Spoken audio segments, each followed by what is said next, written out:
Hi everyone, welcome to this episode of Keipert Labs. In today's video, we're going to be discussing the concept of carbohydrates. So a family of organic compounds that we're going to be looking at analysing their structure, their function, and how their chemistry relates to the structure of their molecules. Okay, so our lives depend on carbohydrates. You are built of partially of carbohydrates, you consume carbohydrates as part of your diet, and your brain survives on carbohydrates in the form of glucose, okay, which exists in your blood. And so when we're thinking about carbohydrates, it's actually, it's often just, given as a label on the side of a food packet or things like that. But actually, from a chemist's point of view, that we're talking about a family of compounds, of related compounds. And so they're related by a particular, their molecular formula is related by a particular relationship. Okay, so they contain combinations of carbon, hydrogen, and oxygen in this kind of proportion. So x and y are integers. Okay, so they are some whole numbers. Okay, that the relationship between hydrogen and oxygen is always double, and then it's distinct from the number of carbons as well. So, say for example, let's talk about glucose. Okay, so one that you may well be familiar with from biology students as well. In particular, you should be. Okay, especially when we're thinking about photosynthesis and respiration. Okay, so glucose has the molecular formula of C6H12O6, which is also then the same as if I said C6 and then H2O6. Okay, so this is our X and this is our Y. Okay, now they don't have to be this, these happen to be the same number, but they don't have to. It depends entirely on the structure, but this is just the general molecular formula that carbohydrates exhibit. Okay, now it's really easy for us to write something like C6H12O6.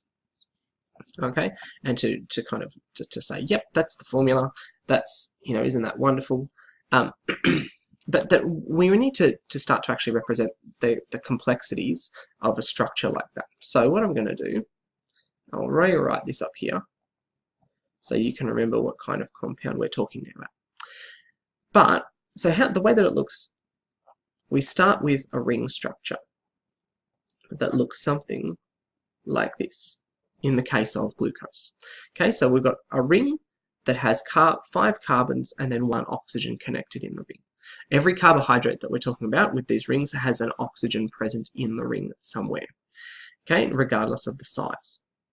Okay, but what we also have in glucose's case is that we've got this little kind of bit hanging off the side up here, okay, a little side chain of a carbon, 2 hydrogens, and then an OH group.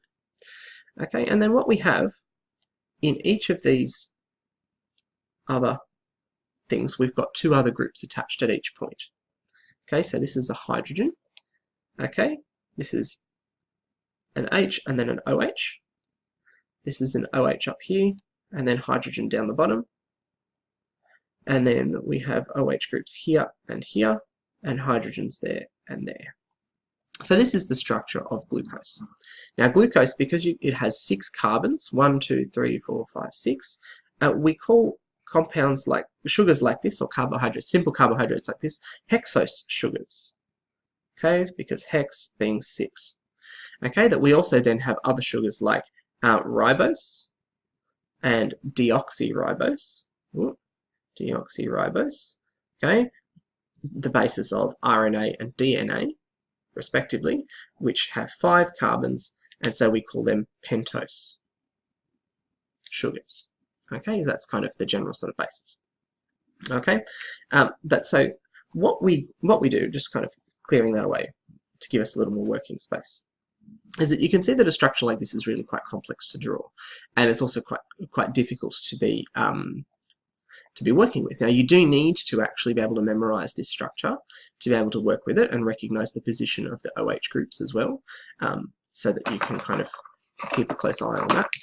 Okay, so I'll put little boxes around those OHs for you so you can remember.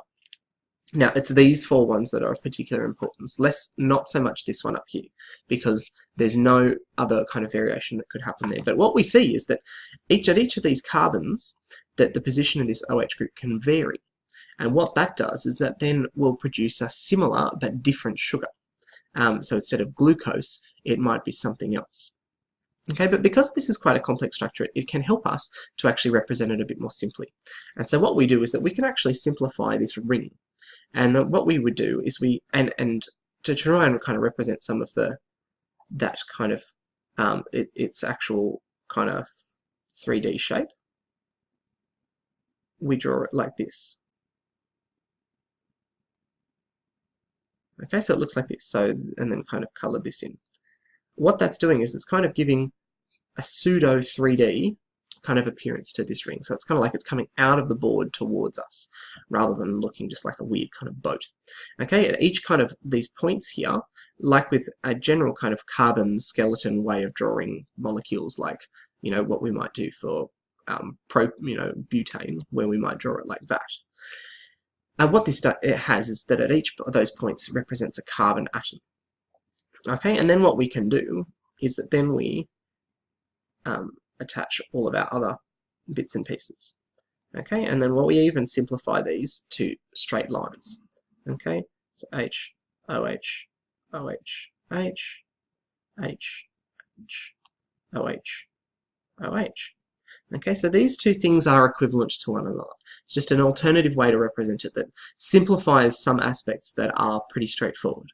Okay, so we still get to see the position of these OH groups, we still get to see the oxygen in the ring, and then this bit that's up on the side, but then we're simplifying other aspects that are less important.